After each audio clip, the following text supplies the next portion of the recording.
of the Mountain, Why is Bishop number 40 Victor significant Bendico for the season? on his Doon yan liturgical naman po catechesis. Then, Tuwing Huwebes, pick up na alas kami doon. 8 ng gabi sa DZWT AM 540 Radyo Totoo. Liturgical Catechesis with Bishop Victor Bendico every Thursday at 8 in the evening.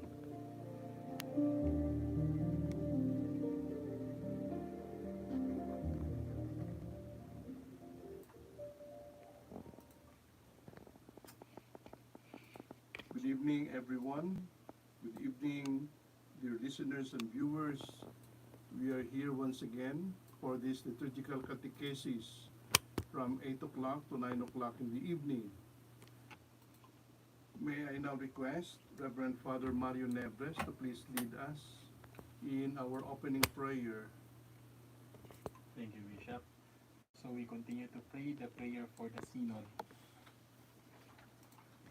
In the name of the Father, the Son, the Holy Spirit. Amen. Amen. We stand before you, Holy Spirit, as we gather together in your name. Need you alone to guide us. Make yourselves at home in our hearts. Teach us the way we must go and how we are to pursue it. We are weak and sinful. Do not let us promote disorder. Do not let ignorance lead us down the wrong path, nor partiality influence our actions. Let us find in you our unity, so that we may journey together to eternal life, and not stray from the way of truth and what is right. All this we ask of you, who are at work in every place and time, in the communion of the Father, the Son, forever and ever. Amen. Amen. In the name of the Father, the Son, the Holy Spirit. Amen. Amen. Amen. Thank you very much, Father Marion. Welcome, Bishop. Yes, good evening, good evening to all of you. And with us is Reverend Father Mario Nebres, the liturgist of the Diocese of Baguio, and Sister Jerome Perlas, a Benedictine sister who have been so gracious and enthusiastic in helping our diocese on liturgical matters. So good evening to all of you, Father Marion, Father Reverend Sister. Good evening, Bishop. Yes, Good evening, Bishop. okay. Mag-diocesan clergy na talaga ako. Okay, so do you have some words for our viewers and listeners? Yeah, thank you, Bishop. Good evening. Maganda ang spirit natin ngayon. We will pick up this good vibes. So good evening, kakabsat. Stay tuned. Tapno ag kukuyog tayo manen iti daytoy uneg ti maysa nga oras iti intay panag sasarita bay panggep iti panawen ti Quaresma or Lenten season. Good evening, everyone. So I'd like to greet you a blessed evening.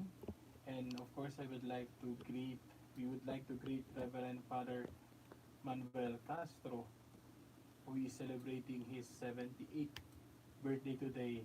Happy birthday, Apo. Patago-tago ka. Happy birthday, Apo! Yes, happy birthday. I was there a while ago during dinner time. And for this evening, we continue with our sharing on the Lenten season. You know, well, there are three pillars of this very important season of the year: fasting, almsgiving or charity, and prayers. At wag nating sabihin na itong mga pillars na ito para sa ating individual o pang sarili, no? Na mga ginagawa. And that these three pillars would only benefit us individually or personally. Actually, may social dimension talaga itong mga three pillars na ito ng Lenten season. Prayers. We pray. We do not pray only for ourselves. We pray for others. We pray for our community. We pray for world peace. Lalo na yung tension ngayon, no, sa pamamagitan ng Russia and Ukraine. At saka iba't ibang mga pangangailangan natin sa community, no? hindi lang sa ating mga basic ecclesial communities, pati sa mga religious communities, no? So we pray. We have so many intentions, no? And concerns to pray. Now, yung almsgiving, of course, para naman ito sa iba, para naman ito sa mga nangangailangan, no? Actually, charity, no? Or almsgiving, iisa lang yan. And that is what St. Augustine is telling us. He describes charity or love, no, in this way, na meron tayong mga mata para makikita natin yung pangangailangan ng mga kapwa natin. Meron tayong mga kamay para gagamitin natin na maibigay natin yung kanilang mga pangangailangan. Meron tayong mga paa para makapaglakad tayo, no? At masabi natin sa kanila, no, kung ano yung pangangailangan nila o masasabi nila sa atin. At meron tayong we have the mouth so that we will be able to speak good words, charitable words to others, no? So this is what love is according to St. Augustine. Now, itong fasting, yes, yung fasting na ito, another pillar, ito hindi lang para sa atin. Meron din itong social dimension ng fasting which we are going to discuss and share this evening. No? Na ito para sa mga tao rin, no? Na nangangailangan ng lakas. So that is why we hear at times stories that there are people who fast with the intention that others would also be strengthened by what we do. Okay, so dito na tayo mag-uumpisa siguro, no, sa ating reflection ng Lenten season, as we have already started the season of Lent. And 40 days, okay, of prayers, acts of charity, and at least we're given 2 days of fasting, Ash Wednesday and Good Friday, no? So we start with the 40 days. Why? What is the importance of these 40 days during this season of Lent? Okay, so sister? Thank you, Bishop. Yung 40 days kasi, yung inexplain yan ni Pope Benedict. Okay, yung 40 days, yung significance niya, napakaganda yung nabasa kong explanation ni Pope Emeritus Benedict, Bishop. That Lent recalls the 40 days of our Lord's fasting in the desert, which he undertook before entering into his public ministry. We read in the Gospel, Jesus was led up by the Spirit into the wilderness to be tempted by the devil. Maganda rin ito na statement from the Gospel kasi meron din ito sa mga kanta ng Lent po. At saka nagre-recall din ito ng 40 days, 40 years. Yeah, of their passage. Sa Yeah. book of Exodus, no? Opo. Yeah, the 40 years when the Israelites, the people of God, no, were in From the Egypt. desert. Again, the word desert or the wilderness, no? Okay, sinasabi nga dyan sa book of Psalms, 40 years I endured this people. I forgot about it. Yeah. Oo, dinadasal ko yan kung umaga. That's Psalm 95 eh. There are people whose hearts go astray, and they do not know my ways. Tingnan mo yan, ano? How patient God is, no? 40 years I endured this generation. There are people whose hearts go astray, and they do not know my ways. Okay. Yes, sister. Yeah, thank you, Bishop. And then yung mga kinakanta, yung mga dapat nakantahin natin sa season of Lent that are biblical. Oh, 40 days and 40 nights he has fasted in the wild. Yon, mga ganun na ano. Yun talaga yung it leads us into the reflection and prayer of what Jesus has gone through before He really offered His very life for our sake. May isa pa, sister. The glory Of of these these 40 40 days. days. Yeah. Tapos Yan na, ang, yan ang hymn ng Lenten season na. Opo, sa Sa- mga prayers po, Oo. Vespers or Lauds. Yeah. Opo. So, yung ipipick up ko, Bishop, yung binanggit mo na 3 pillars, then napakagandang pagtuunan ng pansin yung prayer. Baka sabihin nyo, sister, nagpre-pray naman kami. Pero napakagandang okasyon po itong 40 days na talagang ituloy-tuloy natin yung prayer natin. And ano yung means of our prayer? Reading the scriptures. Kasi even sa mga songs natin, they are taken from mga perikopiyan ng mga scriptures. So, yung bang mga suggestions natin for this Lent na nabanggit namin last Thursday, yung we repent from sin. Ito yung opportunity natin to repent from our sins. Ito yung mahirap, yung magpatawad. So, pagkakataon na natin nangitian yung mga bato-bato sa langit. Okay? So, and then, we set a prayer time. Then, choose something to fast from. So, yung kung gustong-gusto nating magpuna, ano na naman ang ginagawa niya, ano na naman yung project nito, niyan, ano naman ang pinag-ano. So, sa halip na yun, tingnan natin kung saan tayo makatulong para sa ikabubuti ng ating simbahan. Hindi yung punahin na lang lahat. So, may mga suggestions po kami na mga Bible verses na makakatulong sa atin na para ma-feel natin yung spirit and the season of Lent. Una is 1 Timothy chapter 4 verses 1 to 5. At sabi, now the Spirit expressly says that in later times, some will depart from the faith by devoting themselves to deceitful spirits and teachings of demons, through the insincerity of liars whose consciences are seared, who forbid marriage and require abstinence from foods that God created to be received with thanksgiving by those who believe and know the truth. For everything created by God is good, and nothing is to be rejected if it is received with thanksgiving, for it is made holy by the word of God and prayer. So dito yung Bisaya, yung lumalabas, isalikway natin. Isalikway na to. We deny. Yeah, we brush aside. Yeah, brush aside, yes. Yung darkness and the teachings of demons, and we embrace light para mas makabuluhan yung pag-celebrate natin sa blessing of light at Easter Vigil. We reject. Yeah, we reject, para isalikway, we reject Yes. Satan.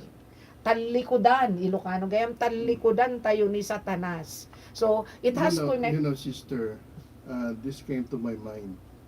Yung mga neo-catechumenate noon, bago sila binyagan,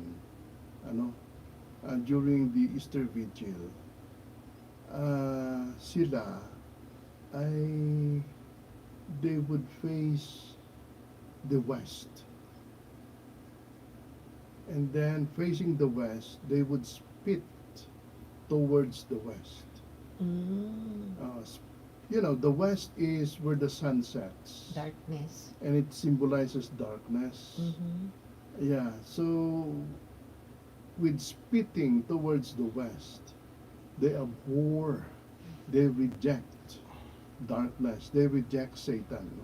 So that's a real and vivid picture of what the priest is asking during baptism. Do you reject Satan and all his empty promises? Yung mga ganyan na tanong ng pari. During those times, although nandyan na yan, but before that, they would face the West. Then after the rejection or the renunciation, the profession. Do you believe in God, the Father Almighty? But then they would face the East. Facing the East means, well, you know what the East is, no? It is where the sun rises. It symbolizes light. newness, renewal. So facing the east would mean that, or professing God, meaning a renewal of their life, no? That after those years of being under the, parang nasa ilalim sila ng kampo ni Satanas, no? They would now face the renewal of life, that is the east, no? Okay.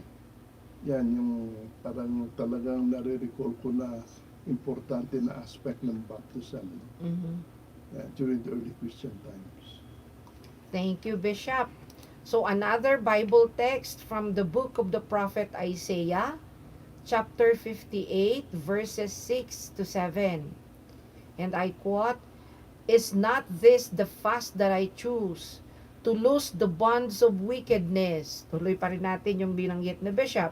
"To undo the straps of the yoke, to let the oppressed go free, and to break every yoke. Is it not to share your bread with the hungry, and bring the homeless poor into your house? When you see the naked, to cover him, and not to hide yourself from your own flesh." So, isa ito sa mga pillars ng Lenten season. So, yung corporal works of mercy, to feed the hungry, to clothe the naked. Ang ganda-ganda ito. So, ito yung papasok dito sa ano natin, gawain sa almsgiving. Yeah, I think that was mentioned by the first reading from Isaiah. Opo, Isaiah po ito. Isaiah, na sinasabi ng Panginoon, this is the kind of fasting that I like. Yes po. Then corporal works of mercy. Ano. If I'm not mistaken, that was the first reading of last Sunday, the first Opo. Sunday of Lent. Opo. Thank you, Bishop. And then sa Colossians chapter 2 verses 16 to 17. "Therefore let no one pass judgment on you in questions of food and drink, or with regard to a festival or a new moon or a Sabbath. These are a shadow of the things to come, but the substance belongs to Christ." So yung passing on to judgment, yung lahat na lang ng makikita natin, may masasabi tayo. So dito ngayon, sa season of Lent, fasting naman pag may time. Para naman makaranas tayo ng kapayapaan, ngiti-ngiti pag may time. Kahit masakit na, no, ialay na natin ito as part of our sacrifice. No? Sabihin natin, it's better said than done. Pero ito yung inspirasyon natin kasi yung looking forward to the east, and together we rise with Christ. Ganda ng meaning nun. Aray ko. And then from the Gospel of St. Matthew, chapter 6, verses 16 to 18. "And when you fast, do not look gloomy like the hypocrites, for they disfigure their faces, that their fasting may be seen by others. Truly I say to you, they have received their reward. But when you fast, anoint your head and wash your face, that your fasting may not be seen by others, but by your Father who is in secret.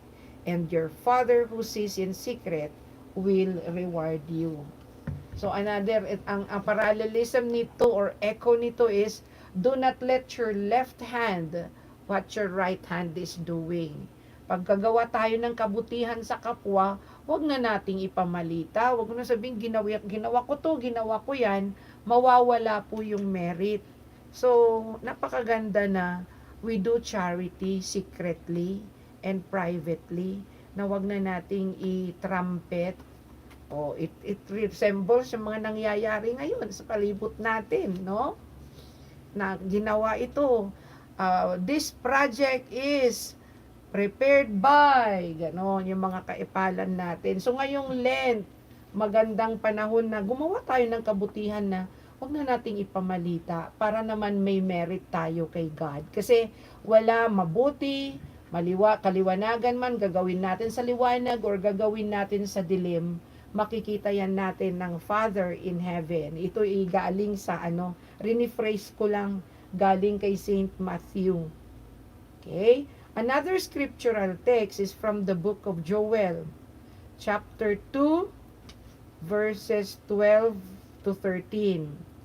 And it says, "Yet even now, declares the Lord, return to me with all your heart, with fasting, with weeping, and with mourning, and rend your hearts and not your garments. Return to the Lord your God, for he is gracious and merciful, slow to anger, and abounding in steadfast love, and he relents over disaster." Yes, that's true, sister. No? And that is actually one of the reasons why we fast. No? In order to make satisfaction for our sins, or for the sins that we have committed. No? You know, see, Saint Augustine has a very beautiful lesson to teach us in this regard. No? He says, and ito'y sinulat ko, no? Para at least hindi ko naman makalimutan at napakaganda. Ito yung mga wordings ni St. Augustine. Fasting purifies the soul. It lifts up the mind and it brings the body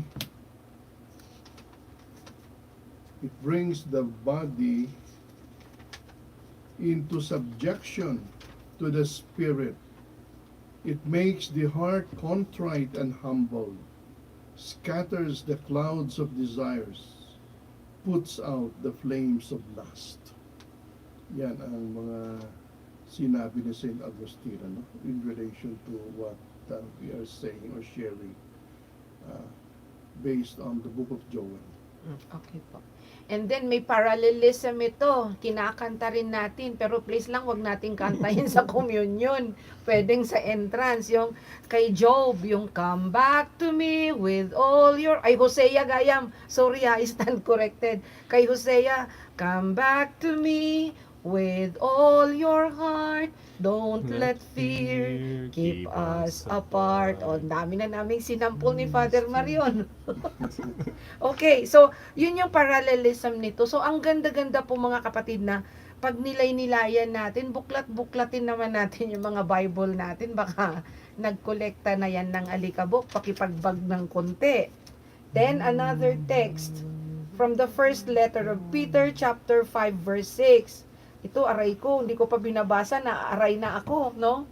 Humble yourselves therefore under the mighty hand of God, so that at the proper time He may exalt you.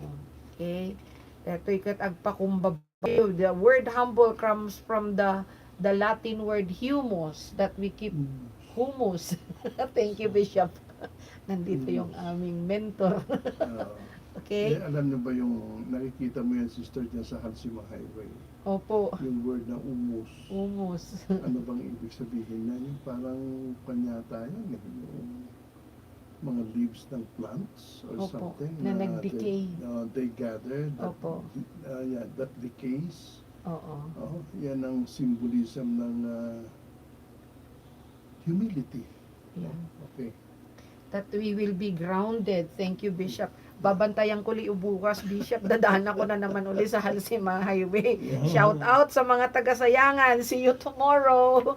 Okay, then another text from Peter. 1 Peter chapter 1 verse 3. Sabi niya, "Blessed be the God and Father of our Lord Jesus Christ, that according to His great mercy, He has caused us to be born again to a living hope through the resurrection of Jesus Christ from the dead." So ang ano nito is we die from our sins so that we will rise with Him during the resurrection. So yun ang napakaganda na ano ng ating season of Lent. Bishop, baka magandang mag-break muna tayo. Okay. Talaga. Nakakalahati na pala tayo. Opo, Okay, Bishop. so, dear friends, listeners, brothers and sisters, no? Sa ating mga viewers, hang on, be with us sandali babalik kami, no? We will just make a short break.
Good evening once again, dear friends, listeners, viewers. Ito yung ating programa dito sa Diocese of Baguio sa araw na ito o sa gabing ito, yung Liturgical Catechesis. This is a Catholic program of the DCWT.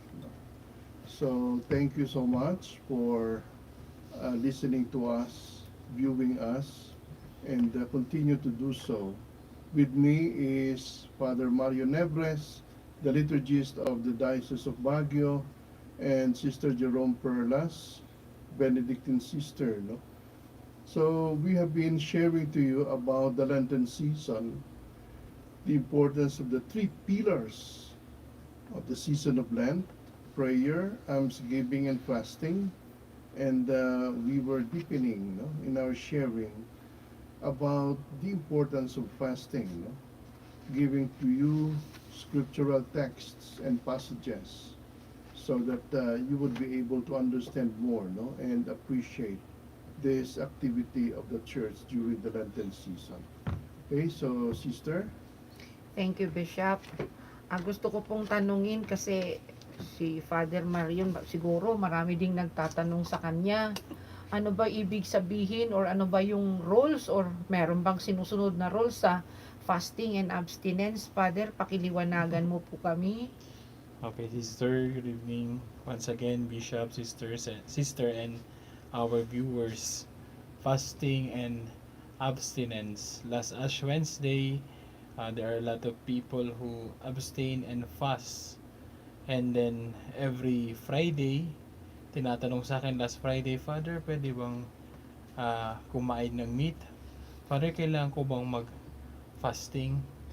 So, siguro po kailangan natin ng clarification on fasting and abstinence. So, fasting, ang kailangan po na ang fasting, ang ibig sabihin po sa fasting is one full meal in one day.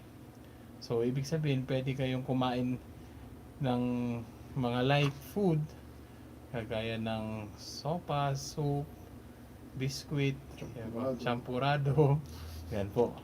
So, and then, kunyari sa breakfast, kakain ka na ng pandesal, sa lunch, kain ka ng full meal, ng sinigang na bangus, heavy po. Okay. Mega rice ka na. Tapos sa gabi, fasting na naman, kain ka na ng champurado or ganun po.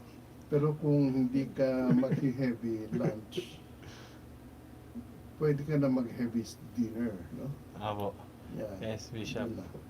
So, the law of fasting allows only one full meal a day, but does not prohibit taking some food in the morning and evening, observing as far as quantity and quality are concerned, approved local custom. So, yun po. Yung fasting in relation to this, this is more bodily, ano? Yung sinasabi kanina ni Father Marion. Because one of the reasons why we fast is to check the desire of our flesh. Alam mo yung flesh natin maraming pangangailangan ito Kung minsan talagang siya na lang gumagawa ng mga pangangailangan niya Now, kung minsan sumusobra. And if we give in, talagang dadalhin tayo sa mga iba't ibang 21 na ba? estado, ano? 18. O iba't ibang klaseng sitwasyon na hindi dapat.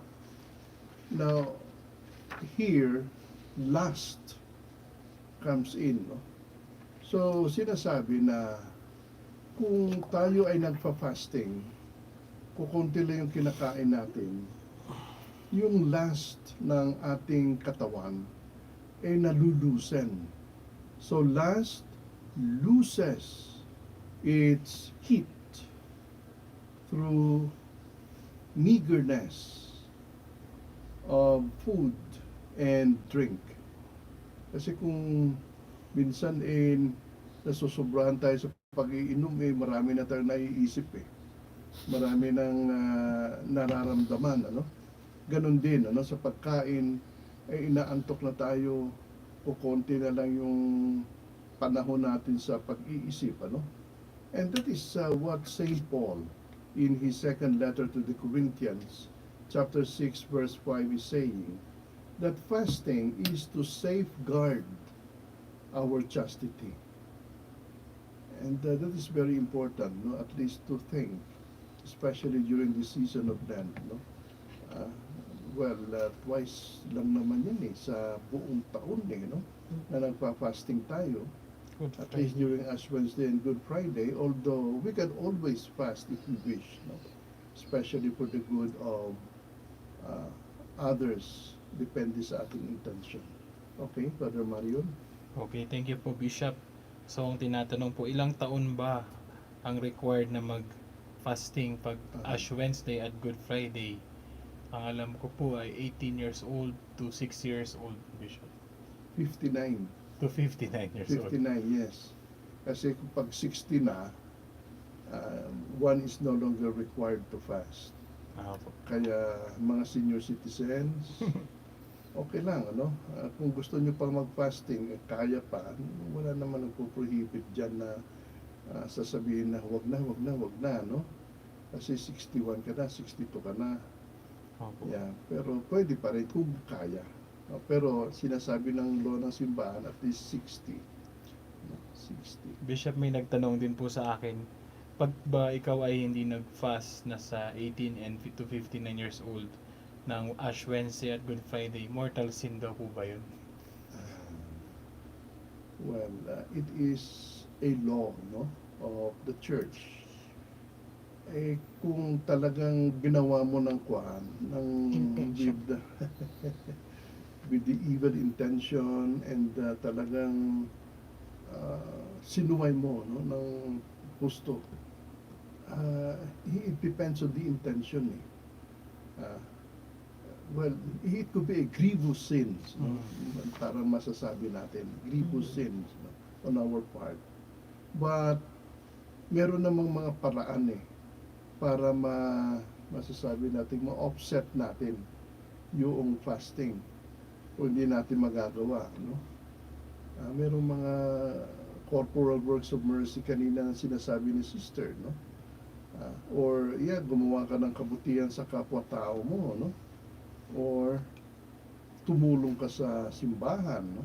Kung ano-anong mga bagay dyan na at least para ma-erase naman, ano, yung nagawa mong kasalanan. Okay, in relation to fasting. So I would say it becomes grievous if it becomes intentional and really not doing it, no? Even with a little cautiousness on our part. Father, may mga nagtanong, sabi nila, kung kumukuha po ako ng maintenance or kailangan ko bang mag-fast? Kasi, excuse na yan, sister. opo, yun, excuse na yun. Kaya sabi ko, kung maintenance na, you need to eat something before you take your medicine. Understood na po yun. Then, I will pick up yung sinabi po ni Bishop sa ating mga kapatid na nakikinig, na kung may maintenance kayo, you can do some other ways to fast or to feel the spirit of Lent, kasi may 3 pillars naman. Kung hindi natin kaya yung mag-fast dahil nga sa for health reasons, we can do some charitable works na tumulong, kagaya ng sabi ng Bishop, tumulong sa simbahan, or tingnan mo yung kapitbahay mo na may matinding pangangailangan na kaya mong tugunan. Yun po. Tsaka kung meron tayong sakit, kung halimbawa nasa loob tayo ng hospital, hindi naman ma-avoid na hindi tayo magti-take ng medicine. Yun po. Kasi para naman yun sa ating katawan, nagkataon lang na talagang nandyan tayo at may sakit. Mhm. So, excuse yun. Do not worry about that, sa mga listeners natin. Okay? At saka, syempre, kung matanda na, mahina na, wala nang worry. In other words, do not think about baka nagkakasala kayo. Hindi, that's beyond your means naman eh. Hindi mo na makokontrol yun. Oh, yung idagdag ko pa in exchange of that, yung we exercise piety. So, Mhm. siguro dagdagan natin yung pagdasal. So, pagka ay nakaligtaan natin sa mga hindi nagagamot, ay, di pala ako nag-abstain ng meat kasi Friday, nakalimutan ko na Friday. So, yun, pwede kang magdasal ng rosary. Sa idamay mo na rin yung kapayapaan ng Ukraine and Russia or some other intentions na mas makabuluhan para mas may meaning at galing sa puso yung pagdadasal natin ng Santo Rosario. Ganun Yeah, po. okay. Thank you, Bishop. Yes. Balik kay Father Marion. Okay po, thank you po, Sister and Bishop, for uh, explaining well about the law on fasting. Now we go to the law of abstinence. So ano po bang ibig sabihin ng abstinence? So ito po every Ash Wednesday and all Fridays of Lent, during Lent po na mag-abstain tayo. So abstain from, we are being forbidden to eat meat but not of eggs. So pwede po yung itlog. So the product of milk or condiments made of animal fat. Pwede po yun. So pwedeng pandesal at itlog ang yung breakfast every Friday ng Lent. Yan po. Yung chicken po, hindi po.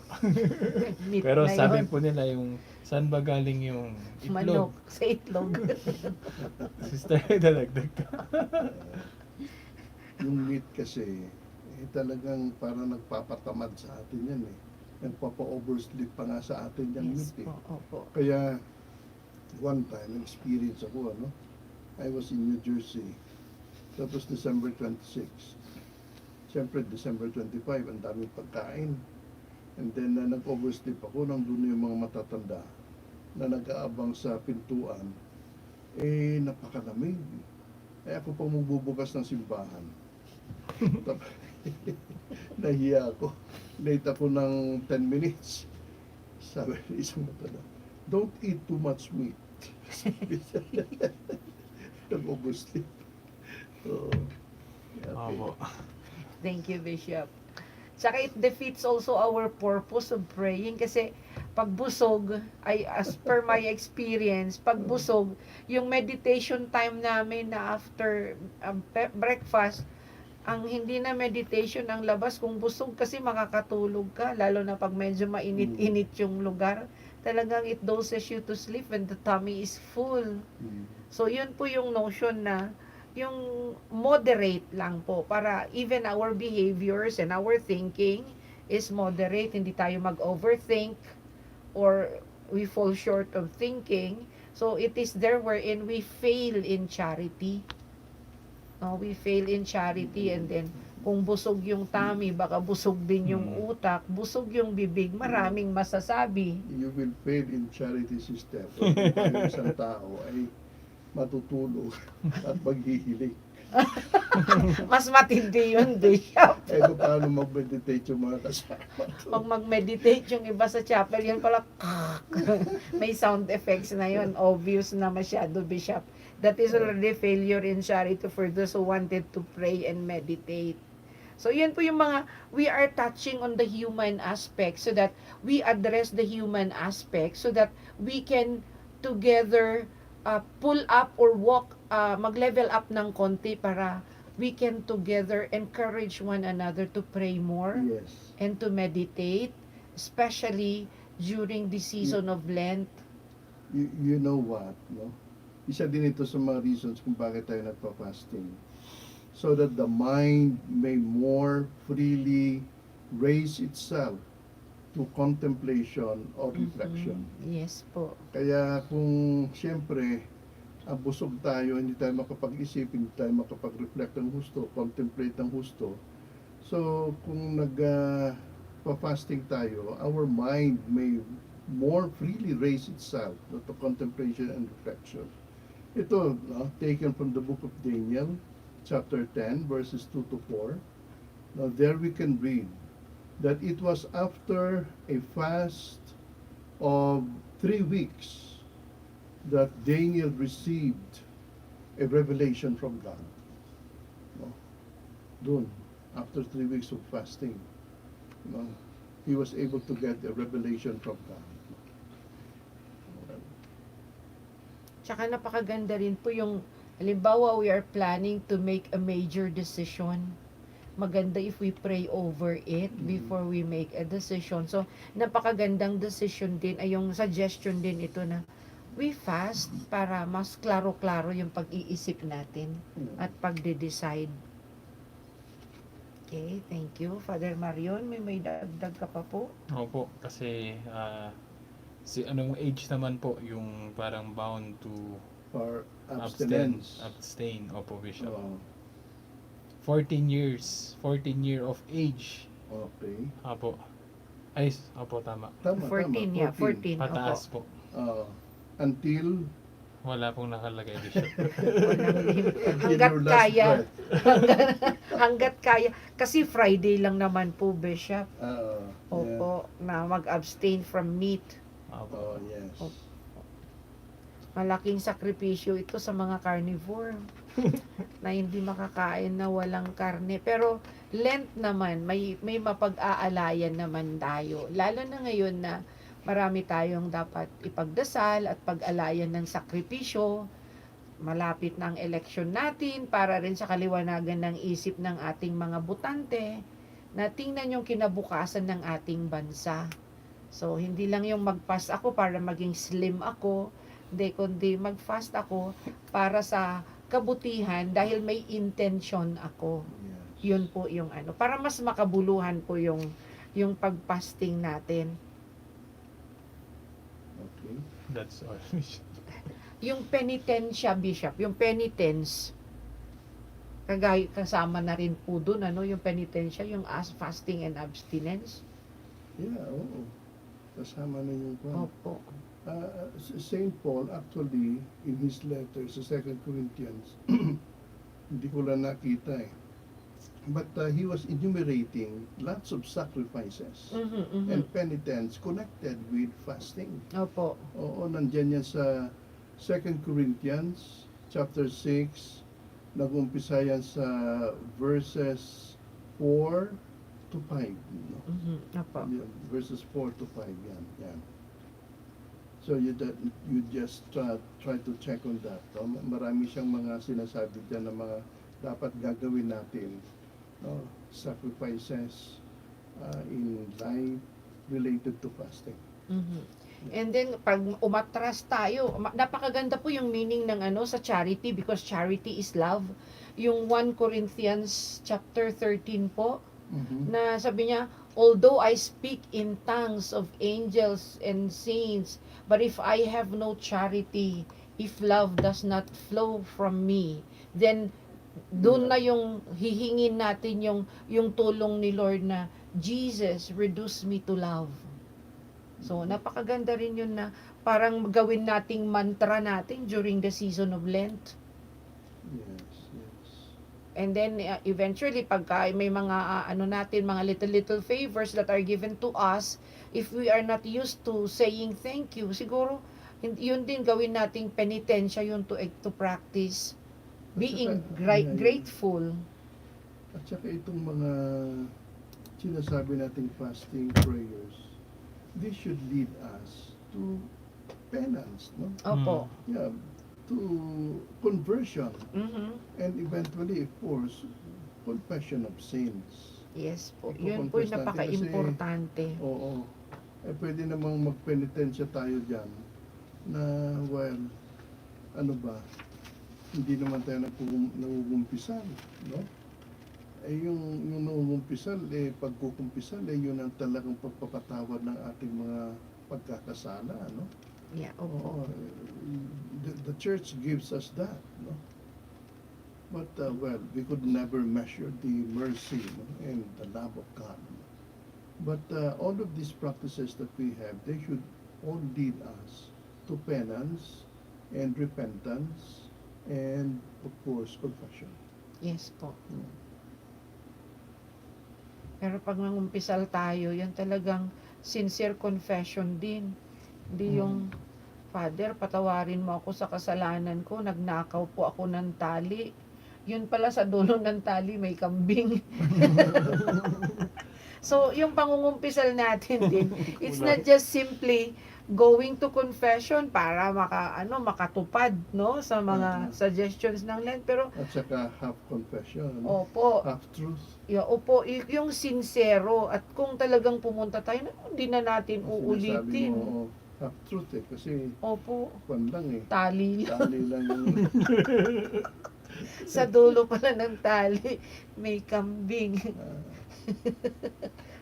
And then, passion din yung kambing naging last kasi natuwa ka na sa pagkain noon. Gluttony of food. But you see, do not forget, no, na itong fasting na ito, this could even extend, no, up to so many kinds of things that we have to fast in life. Yo po. Kasi nga nung nagbigay kami ng recollection, sabi ko, itong 40 days na practicein natin ito, yung mga mga self-denial for something greater. Masanay na tayo within 40 days. So, yung pagka-marites natin, i-give up natin for 40 days. Masanay na tayo na hindi mag-marites. So, we can forgo that one. Tawa sila ng tawa, Bishop. Oo nga eh. Yung mga fasting natin sa pagbabantay ng buhay ng Iba. ibang tao. Oo. No? Na bakit to? Ginagawa niya yan. To, gawa na lang ng gawa. Yung pagkakamali lang, no, ng ibang Opo. tao, yung parang binabantay natin. Eh, kung pwede tayo mag-fasting dyan. Opo. Para masaya lahat. O halimbawa, mga pagsasalita natin, ano? Kung nasanay tayo sa pagsisinungaling o ba, Opo. pwede na nating i-fasting yan. No? Yan. So, there are so many things to fast. It's not only a matter of really focusing on bodily fasting, but on fasting about things that we should and, well, we have to avoid. No? We have to avoid the way we speak, and the way we act, no? The way we deal with others. Yung binanggit niyo, Bishop, na something dawned on me, yung pagsisinungaling. Uy, sabi ko, bakit ka nagsinungaling? Sister, white lie lang naman. Sabi ko, uy, kailan ba nag-color-coded ang pagsisinungaling? The fact that you did not tell the truth. Si pagsisinungaling na yun, ay wala palang white lie, walang color coding ang pagsisinungaling. Okay. Yun po yung kasi just to justify po, Bishop, Oo, na maraming justifications opo, talaga. No? opo.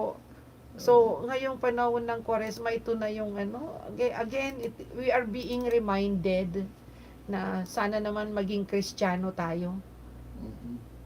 sa isip, sa salita, at sa gawa. So, help me God. Okay, so Dumating na naman. now, yes, it's already 9:10, and we have said enough about fasting, and we will continue with this, especially the other pillars of the season of Lent, which we have mentioned. No? So we will continue with this next time, and thank you so much to our dear listeners and viewers, no, for being with us this evening, and marami tayong natutunan sa mga bagay na ito, dahil we have heard positive comments dito na siguro siyempre na kalimutan na nila, or they really did not know, but through our explanation ay at least nakakatulong din naman kami. And hopefully, praying that we will be continuously inspired, and we would be able to explain more about these things. So, salamat ho sa inyong lahat. Sister, Father Mario, do you have some words? Parting words for our viewers and listeners? And thanks also to the people around here. Yes po, Bishop. Thank you very much to everyone. Yung mga nakikinig po sa radyo at saka yung mga nanonood po sa FB Live. Maraming salamat po sa inyong presensya ngayong gabi. At dahil po sa ginagawa po nating diskusyon about the season of Lent, mas magiging meaningful po ang ating celebration at ang ating preparation for the Paschal mystery of Christ for Easter or Resurrection. So maraming salamat po sa mga naging parte ng programang ito, sa ating minamahal na Obispo, Bishop Victor Bendico, kay Sister Jerome, sa ating pong technical staff, Ate Chantry, Kuya Neil, and to the DCWT, ang ating Si booth Rafi yata yun. technician, Kuya Rafi, and of course to Father Mark Batolne, the manager of the DCWT. Thank you po. Salamat mga kapatid for journeying with us for this evening, and see you again on Thursday. Mga kapatid sa Sayangan, see you tomorrow. Sa mga taga-Mangkayan, see you Saturday evening, Sunday and Monday. Wow, talagang Eh, busy si sister. no? Nangalisan, Wednesday. Virac, Thursday. O, see you soon. Okay, sister is so excited to see you and explain to you liturgical things that you would be able to also appreciate and deepen in your Christian life. Thank you, no? And thank you for inviting sister. No? Siyempre, Tuwan-tuwa. tuwang-tuwa sila. Tuwang-tuwa rin si sister. Okay, so I'll give you now my blessing.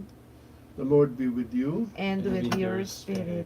May Almighty God bless you, the Father, and the Son, and the Holy Spirit. Amen. Amen. So, good night, everyone. Thank you. Good night po.